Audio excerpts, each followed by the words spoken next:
हम जो मधुमक्खी पालन पढ़ रहे हैं, बी कीपिंग, है ना। बी की लगभग 5 प्रकार की जातियां हैं। तो मधुमक्खी की जो एपिस डॉर्सेटा है, इसी को हम बोलते हैं पहाड़ी मधुमक्खी। क्यों? क्योंकि ये पहाड़ में पाई जाती है, पहाड़ी की यानी बहुत अधिक ऊंचाई में, और ऊपर में पाए जाने के कारण इसमें शहद जो है कम मात्रा में बनता है और इसको हमें प्राप्त करना मुश्किल है। इसका जो स्वभाव रहता है बहुत उग्र रहता है, और इसकी एक विशेषता है, यदि ये आपको एक मधुमक्खी काटेगी तो ये समझ जाओ कि ये पूरे फौज लेके आएगी आपको काटने के लिए, मतलब ग्रुप में हमला करती है। तो यदि ये काट दे तो व्यक्ति मर जाता है, उसकी मृत्यु हो जाती है ना। तो ये एपिस डॉर्सेटा है, खतरनाक है। फिर एपिस एरेना इंडिका, ये हमारे भारत में पाई जाने वाली मधुमक्खी है। ये ऊंचाई में नहीं पाई जाती है, ये मीडियम ऊंचाई में पाई जाती है। ये हमें शहद बना के देती है अधिक मात्रा में, इसका उत्पादन हम लेते हैं। ये जो हमारे बड़े बड़े पेड़ों में पाए जाते हैं, ये वही ये टंकियों में लगी रहती है। और जो तीसरी है एपिस फ्लोरिया, ये लगभग हमारे जो छोटे छोटे, अभी आपने देखा है पेड़ पौधों में घूमती रहती है, तो वो मधुमक्खी है। तो हमें यदि मधुमक्खी पालन करना है तो मधुमक्खी का चयन करना चाहिए जो अधिक शहद बना के देती है। एपिस मेलिफेरा जो है यूरोपियन या इटालियन मधुमक्खी है। एपिस मेलिफेरा भी हम लोग इसमें यूज करते हैं अपने हाइव में। मधुमक्खी का जो डब्बा रहता है उसको हम क्या बोलते हैं, बी बॉक्स बोलते हैं या हाइव बोलते हैं। उसके अंदर फिर फ्रेम लगे होते हैं जिसके अंदर मधुमक्खी अपनी पूरी फैमिली का निर्माण करती है, और उसमें लगभग एक बॉक्स में 9 या 10 फ्रेम पाए जाते हैं। उस फ्रेम के अंदर तार लगे रहते हैं और उसमें पूरा वो अपनी कॉलोनी डेवलप करती है, उसी में शहद बनाती है, उसी में वो बच्चे पैदा करती है अंडे के माध्यम से। और उसमें एक छेद लगा रहता है बॉक्स में बाहर, जो कि मधुमक्खियों के इंट्रेंस का काम करता है, मतलब मधुमक्खी उससे जाती है और बाहर आती है। अब मधुमक्खी की और बात करें हम आगे, तो ये एपिस डॉर्सेटा जिसको हमने बोले थे, ये ओपन क्षेत्र में पाई जाती है और अपनी रॉक या पहाड़ियों में होती है। लगभग 36 किलो हनी एक साल में या एक बॉक्स में ये बना के देती है, ठीक है। फिर हम देखें एपिस मेलिफेरा, तो ये जो है क्या है, डार्क नेस वाले स्थान में पाई जाती है ना। इसको भी जो है रॉक भी कहते हैं, लेकिन ये छोटी होती है, रॉक भी से छोटी होती है। और ये इटली में पाई जाती है। लगभग 35 केजी से लेकर के 25 से 40 केजी तक प्रति कॉलोनी शहद का उत्पादन करके ये हमको देती है। और एपिस फ्लोरा जो है ये आधा किलो हनी बना के देती है ना। ये बहुत कम होता है, लेकिन जो है आसानी से इसको हम पाल सकते हैं। फिर एपिस एरेना इंडिका जो हमारे भारत देश में पाई जाती है, इसके लिए यही हम समझ रहे हैं 5 किलो प्रति ईयर ये हमको शहद बना के देती है ना। फिर हम यदि इसकी बात करें तो इसमें बहुत सारी चीजें हैं, साइज के आधार पर अलग अलग बांटा गया है। फिर इनका प्रकृति के आधार पर कि ये कैसे रहती है। जब हम इसके अंदर देखते हैं कि इनके परिवार की हम बात करते हैं, तो इसमें मुख्य जो मधुमक्खी है जो पूरा कंट्रोल करके रखती है वो है रानी मधुमक्खी। रानी मधुमक्खी की जो सेवा में लगे रहते हैं वो लगभग नर रहते हैं, जो सिर्फ उसको प्रजनन का काम करते हैं। बस उनका काम रहता है प्रजनन करने का। वो भी जो अच्छी चीजें बना के लेके आती हैं, जैसे पोलन मधुमक्खी को खिलाते हैं ताकि वो बहुत अच्छे बच्चे पैदा करे। वो पोलन वो खाते हैं, उसके मेल जो है वो खाते हैं खाने के बाद में, वो ताकि उसको प्रजनन अच्छा करे, ठीक, अच्छे बच्चे पैदा करें। फिर इसमें और यदि देखें तो श्रमिक रहते हैं। श्रमिक, इसमें जो बच्चे पैदा होते हैं वो बच्चे जो में प्रजनन करने की क्षमता नहीं होती, ठीक, वो सैनिक रहते हैं, उनको श्रमिक बोलते हैं। और इनका काम है पूरे इसको मैनेजमेंट करके रखना, बाहर जाना, बाहर जाके फूलों का रस चूसना और उससे शहद बनाना।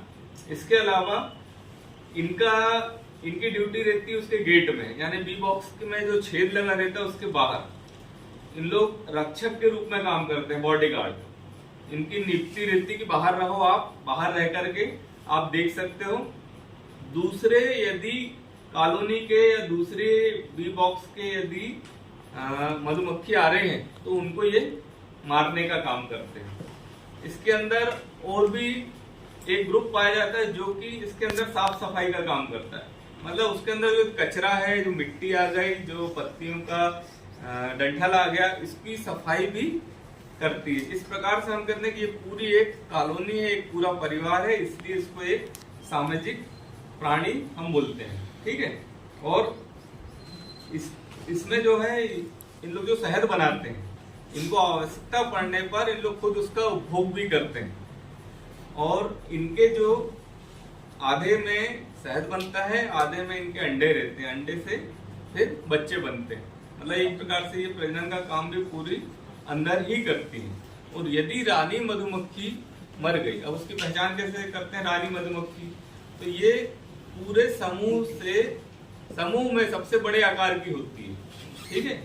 ये काटती नहीं है। रानी मधुमक्खी जो है खाती पीती और रहती है। यदि ये मर गई तो दूसरी मक्खियों का चयन करके उसको रानी मधुमक्खी बनाते हैं। तो ये काम भी हमारे जैसे जो दूसरे मनुष्य हैं ये काम चालू कर दिए हैं मधुमक्खी की कॉलोनी बनाने के लिए। हम लोग यदि इसके बक्से को लेके आए तो बक्से में इनकी पूरी कॉलोनी रहती है, जिसमें मधुमक्खी की रानी मधुमक्खी रहेंगे, कुछ कार सेवक रहेंगे, कुछ ये रहेंगे। इनको पहचानना बहुत आवश्यक है। फिर जब हम इनको बॉक्स को लेके आते हैं तो इनके लिए यदि खाना नहीं है, यदि फूल नहीं है, तो हम उनको क्या खिलाएंगे? तो प्रेजेंट टाइम में कुछ हमारे पास खाने की व्यवस्था नहीं रहती है, तो शक्कर का पानी बनाते हैं और पॉलीथीन के पैकेट में इसको पैक कर देते हैं और उसके बक्से के ऊपर का ढक्कन खोल करके उसको रख देते हैं, ताकि वो मधुमक्खी मरे ना और वहीं पर खाए और अपना पूरा जीवन यापन करे। उसके बाद हम उसको व्यवस्थित उस स्थान पर पहुंचा देते हैं जहां पर वो आसानी से रहे। मधुमक्खी जो है अपना पूरा रास्ता इसको याद रखती है। वो जैसे जैसे जाती है वैसे वैसे लौट के आती है। यदि उसको भोजन मिल गया तो वो अपने दूसरे साथी को संकेत करके बता देती है कि यहाँ पर भोजन है, आप लोग आ जाओ। तो वो एक अलग प्रकार का डांस करके बताती है। यदि उसको वहां शत्रु दिख गए, शत्रु कैसे होते हैं?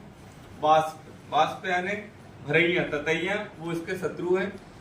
तो वो यदि दिख गए तो वो फिर दूसरे प्रकार का डांस करके बताएगी कि यहाँ शत्रु है, आपको नहीं आना है। ये सारी चीजें उनमें नॉलेज है और इसी के ऊपर इतना रिसर्च किया गया है, तभी दूसरे वैज्ञानिकों को इसमें क्या मिला है? नोबेल का पुरस्कार मिला है। अब ये मधुमक्खी हमको शहद देती है, हमारा बीज उत्पादन में सहायक है, पॉलन ग्रेन को कलेक्ट करके पॉलन बनाने का काम करती है और हमारे अर्थराइट्स को दूर करती है, यानी एक प्रकार से बीमारी में सहायक है। हम लोग बहुत पहले से यदि हमें खांसी, सर्दी, जुकाम यदि होता है तो हम शहद के साथ कहीं अदरक, कहीं तुलसी का रस लेते हैं तो हम लोग स्वस्थ हो जाते हैं। शुद्ध शहद बाजार में नहीं मिल रहा है।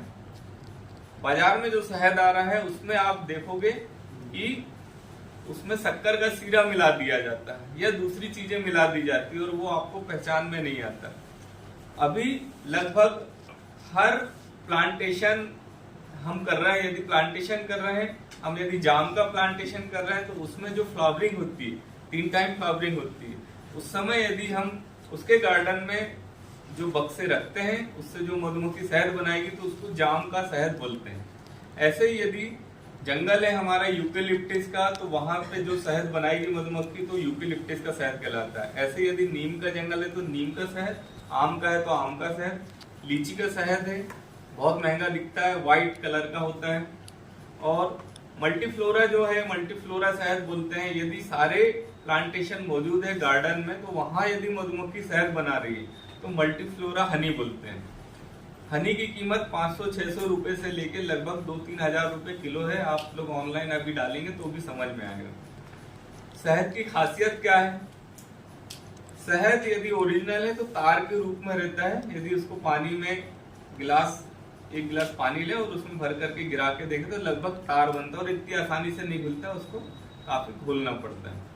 शहद अलग अलग प्रकार का होता है। कुछ शहद ऐसे हैं जिनको हम फ्रिज में रखें तो जमते भी नहीं, जैसे अजवाइन का शहद उसके अंदर नहीं जमता।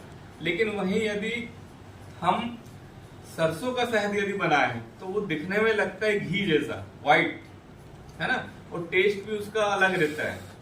उसके बाद वो सामान्य तापमान में हम ठंड में रखते हैं तो नीचे से थोड़ा सा जमना चालू हो जाता है, जैसे घी जम जाता है। ठीक, तो इसका मतलब ये नहीं है कि वो खराब है।